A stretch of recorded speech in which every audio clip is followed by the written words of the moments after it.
Okay, so pag-usapan natin ang isang epic na alamat. Ito yung kwento ni Chiron, yung centaur na naging constellation Sagittarius. Yung kwento niya, grabe, tungkol to sa paghahanap ng purpose, sa sakripisyo at sa pangarap na abutin ng isang bagay na mas malaki pa sa atin. Tara, simulan natin tong journey niya. At yan mismo ang pinakapuso ng kwento natin. Yung quote na yan, it sets the tone for everything. Kasi 'di ba, parang tayong lahat yan eh. Isang paglalakbay para maintindihan yung sarili nating mga landas, yung mga pinagdaanan nating sakit, at syempre, yung mga pangarap natin.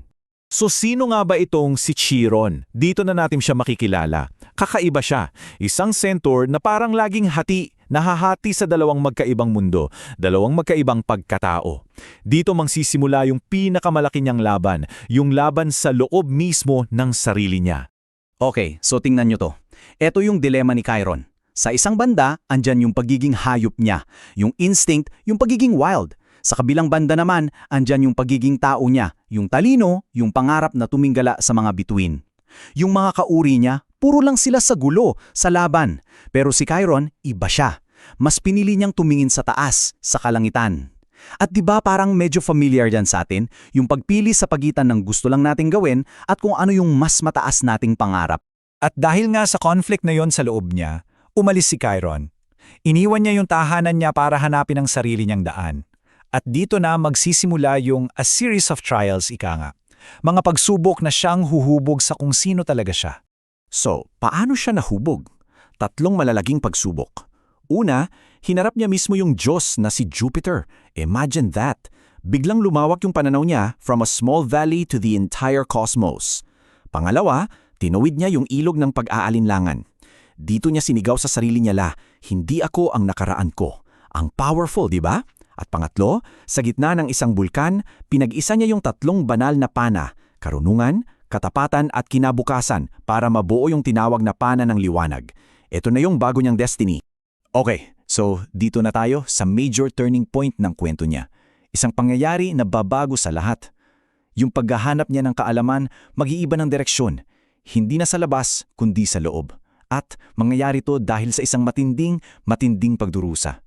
At eto na nga yun, yung trahedya. Sa isang piging, aksidenteng natamaan si Chiron ng isang panang may lason. Ang masakit dito, immortal siya.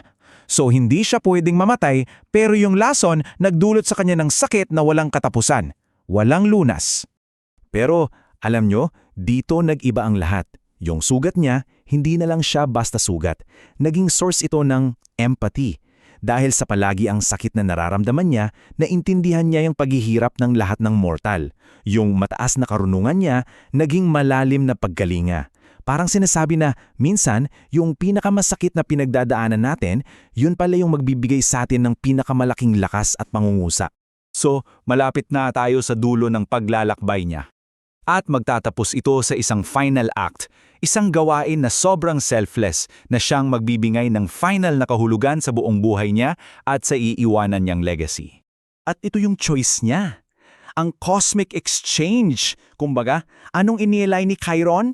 Yung mismong immortalidad niya.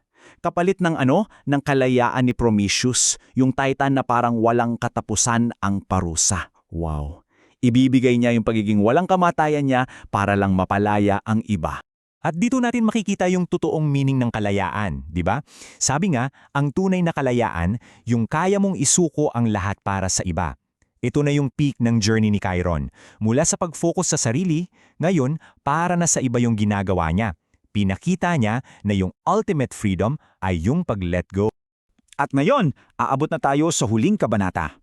Dahil sa ginawa niyang sakripisyo, yung kaluluwa ni Chiron pinayagan ng umakyat sa langit para magkaroon ng sarili niyang pwesto doon, sa gitna ng mga bituin. So, paano nangyari yung pag-akyat niya? Ganito. Unang-una, yung sakripisyo. Yung katawan niyang mortal, parang naging stardust na lang. Tapos, yung espiritu niya naglakbay sa kalawakan. Dinaanan yung mga planeta at parang sinasaluduhan siya ng buong kosmos. Pangatlo, itinaas siya ni Jupiter mismo at ginawang isang bagong konstelasyon. At yun na, naging si Sagittarius siya, isang gabay sa kalangitan na gawa sa apoy ng mga bituin. So ano na ngayon ang legacy ni Sagittarius? Well, para siyang eternal guide para sa ating lahat na naghahanap ng katotohanan. Isang simbolo na dapat laging itutok ang mga pangarap natin sa mas mataas na bagay. At paalala na yung mga limitasyon natin, pwedeng pinto lang yan para sa mas malaking adventure.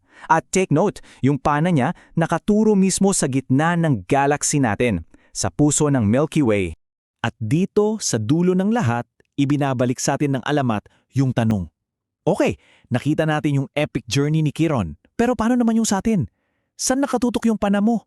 Yung mga pangarap mo? Yung purpose mo sa buhay? Yan ang tanong na iniiwan sa atin ng mga bituin.